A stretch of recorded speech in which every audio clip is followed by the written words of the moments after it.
Let's go back inside the coach's room. Today, we're looking at game 2. The Florida Panthers defeat the Carolina Hurricanes 5-0 in game 2. Let's take a closer look at all the plays that make the play, and let's go to the video. Florida Panthers start this one off 1-0 early in the first period. Let's take a look at what happens here. One of the things that the Florida Panthers did well in this whole game is they carried the puck up the ice, which pulls the defender up the ice, and then they send the puck back down the other way, and it helps create space down low. And that's what happens here. Verhaeghe wins the race to the puck. You can see he's got inside positioning on the defender in front of the net. Verhaeghe wins the puck race. And again, he climbs the wall, and when he climbs the wall, he pulls the defender with him. When you pull the defender with you, it opens up space in behind. He throws the puck again behind the net. This time, the Carolina Hurricanes get possession of the puck. They win the race to the puck, and they're going to have to do that more often in game 3. They've got to stop these plays along the walls, and they can't allow Florida to have more offensive zone time. So as Florida wins this puck and Orlov gets the puck behind the net, now you got to look at the way the Florida Panthers respond. One thing Florida does well is when they do not have the puck, they get in good defensive position. Tkachuk now doesn't have the puck. He uses his feet, and he gets back above the play and gets in good defensive positioning. So as the play continues up the ice and Walker gives this puck to Svechnikov, he is going to get in good defensive position. The other thing that happens here is Forsling is able to pinch along the wall. As the defenseman, Forsling is able to come down the wall and pinch. Why? Because he's got great support from Verhaeghe. Again, Florida, when they don't have the puck, they help support each other. It's a defending by 5. It's a defending as a group. Verhaeghe gets behind Forsling. Forsling can pinch. That's what helps create the turnover instead of keeping the puck moving. And one thing right now, Svechnikov can keep the puck moving up the ice, and that's something that Florida has done exceptionally well, is keep the puck moving forward. Svechnikov brings the puck back into the zone. Well, and he tries to elude Forsling, but as the Florida team does so well, they defend as a group. Now Bennett steps in to help double up on the puck on Svechnikov, and that's what creates the turnover. Well, and we talked about Tkachuk getting in defensive position. Now it comes into play. Roslovic, who was right there as Svechnikov had the puck along the wall, well, now he's lost positioning to Tkachuk. Tkachuk's able to win this race to the puck and keep the puck in the offensive zone, and he immediately passes the puck into Forsling, and Forsling's able to catch Walker, and Walker's climbing up the wall trying to follow the puck, and that leaves the play in behind him open. So one thing that happens with Carolina is they chase the puck, and you see Walker chasing the puck, leaves an opening in behind and in for Bennett. So if this play does not go as a shot to Forsling, this is going to end up being a 2-on-1 at the net. So as Forsling takes the corner with the puck, Orlov has already started to go this way with the puck. He thinks it's an offensive breakout, and they're going that way. Now he's got to stop, and he's got to readjust. Well, why doesn't he attack Forsling? Because he's looking at a 3-on-1. Everybody for Carolina is on the wrong side because they all chased the puck. So right now, it's a 3-on-1 at the net in front of Orlov. It would be great if Orlov could attack Forsling here, get stick on puck, and turn this play over. But he can't. He's got to play this play soft because he's looking at a 3-on-1. So as Forsling turns the corner, he's able to shoot this puck. Unfortunately for Carolina, it deflects off of Orlov, and it goes in behind Anderson. I want you to see this from above, and I want you to see how well that the Florida Panthers cover for each other. Forsling pinches along the wall. Verhaeghe covers for him. D can't pinch unless there's a forward there. Verhaeghe does a great job. And then as the play comes up the ice, Tkachuk's able to beat Roslovic, who is now standing still along the boards, to the puck. And that's what helps create this play. And then when you see it from behind and you see the shot by Forsling, how do you know it goes off of Orlov? Look at Anderson. He gives the look from the goalie to the defenseman. Hey, buddy, like you're in the way. When you see that look from a goalie, usually means it went off a defenseman. So now Florida takes the lead 2-0, still in the first period. And let's see again, it's in the defensive zone for the Carolina Hurricanes.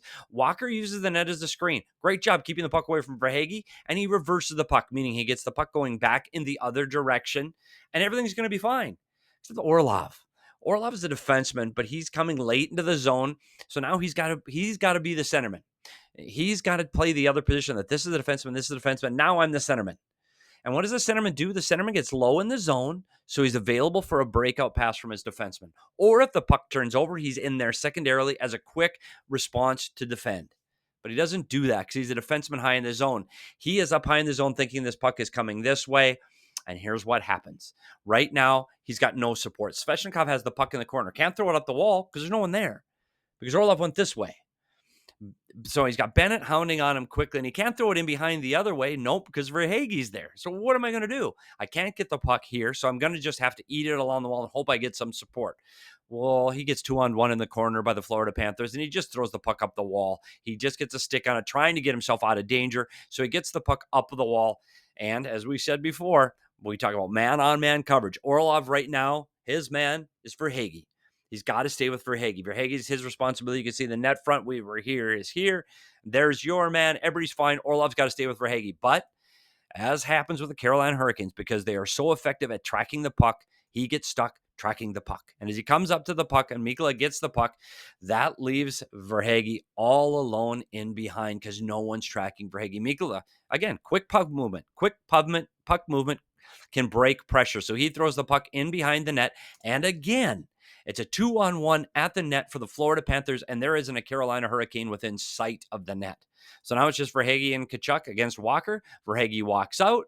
He's able to throw the puck across to Tkachuk, and it's 2-0. And you want to see how close this play is. When they get to this corner, he's got to stay with Verhaeghe, or at least he's got to play soft in this area of the ice and recognize where the danger is. But he does, and he chases the puck up the ice, and that's what leaves Verhaeghe all alone in behind. And Verhaeghe's able to make a pass like this, just past the stick of Walker and just under the stick of Anderson. This is a game of inches.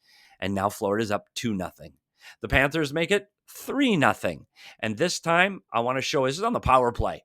And this is a play right before that play where the Carolina Hurricanes get a great opportunity shorthanded. But I want you to see what Verhaeghe does. Verhaeghe stops. And so often when a team is on the power play coming back to defend, they don't defend first. And often, and I mean often, if you go back and watch the rest of the videos from this playoff, you can see the forward that's on the power play just fade off with the pressure.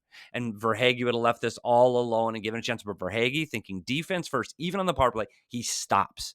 And that's what allows this play to get broken up and go back the other way.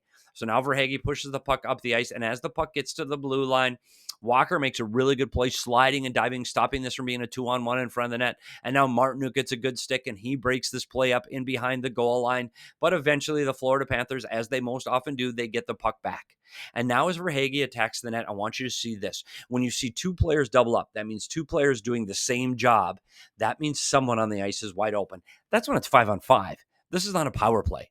So if you see two players this close together on a penalty kill, there's going to be open areas of the ice. Now, here's where the puck luck comes into play for the Florida Panthers again. Verhaeghe shoots the puck, and the two players for the Carolina Hurricanes, they block it. But it comes right back to Verhaeghe, and it's right back on his stick. Unfortunately, it takes just a second for the Carolina Hurricanes to recognize where that puck is, but that's enough time for Verhaeghe to get a shot off with Bennett all alone in front of the net. Orlov's not under stick. He's not close enough to him to defend his stick, and Bennett's able to tip this one, and you can see it from behind, the ability for Bennett to get his stick on this puck and put it past Anderson, and it's 3-0. Well, the Panthers make it 4-0, still in the second period, late in the second period. A good defensive play by Slavin. Stick in the lane. Tkachuk can't get the puck to the inside because a really good play by Slavin. Slavin doesn't chase Tkachuk behind the net. He receives him on the other end of the ice and, again, keeps the stick to the inside so he can't get to the puck to the inside. Carolina does a good job protecting the net front here. But Tkachuk finds the lane to Forsling. He's able to get the puck to Forsling, and watch what Forsling does with this puck. As the puck gets up to Forsling, he moves it quickly. Florida moves the puck quickly, and that's what allows them to beat pressure against a very aggressive Carolina Hurricane team. Verhaeghe brings the puck to the net, and this is where everything falls apart for Carolina.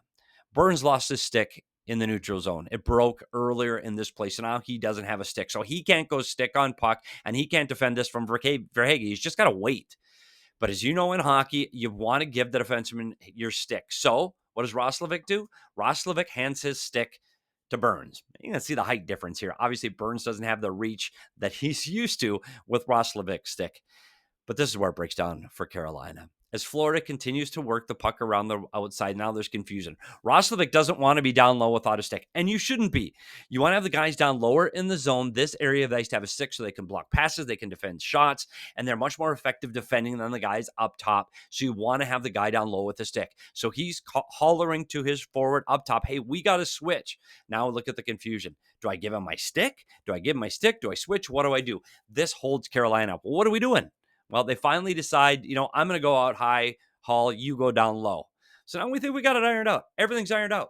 Burns has got Bennett. We're going to be fine on this play. Everything's fine. But as the puck moves to Ekblad, I want you to see as he's getting ready to deliver this puck, Roslovic can't pressure him because he doesn't have a stick.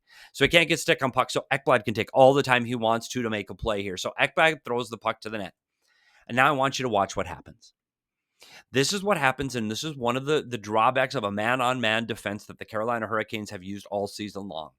They are very aggressive up high in the zone. Everybody's covered. It's man-on-man. Everything is fine until it isn't. And in behind the play, you're going to see Burns. He gets beat to the net by Bennett. Bennett, as Burns turns to see where the puck went, Bennett is just driving the net. And that's one thing Florida does well is they get to the open ice. But look where all of the Carolina Hurricanes are. The puck is behind the goal line, and 4 of their players are above the top of the circle.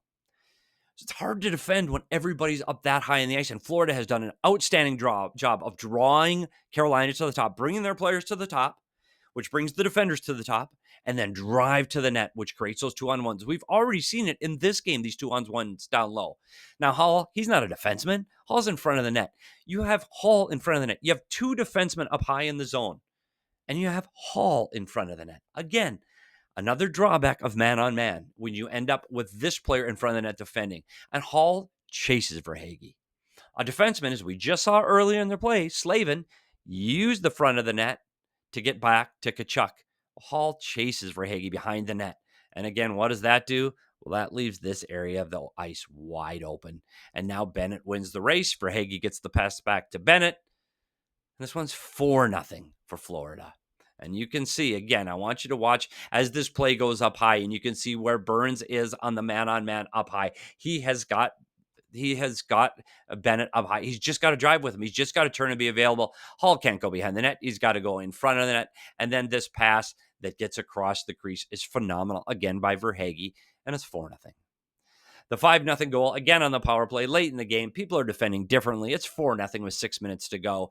So this one you can't be too critical on anybody. As the Florida Panthers get the puck to the top of the zone, watch Barkov. Barkov's able to win the race back to the front of the net as the puck goes up high in the zone, and then it's just Ekblad. Ekblad just walks the zone's area to carry the puck across, pulling the defender with him. But I want you to see where the Florida Panthers are on this play.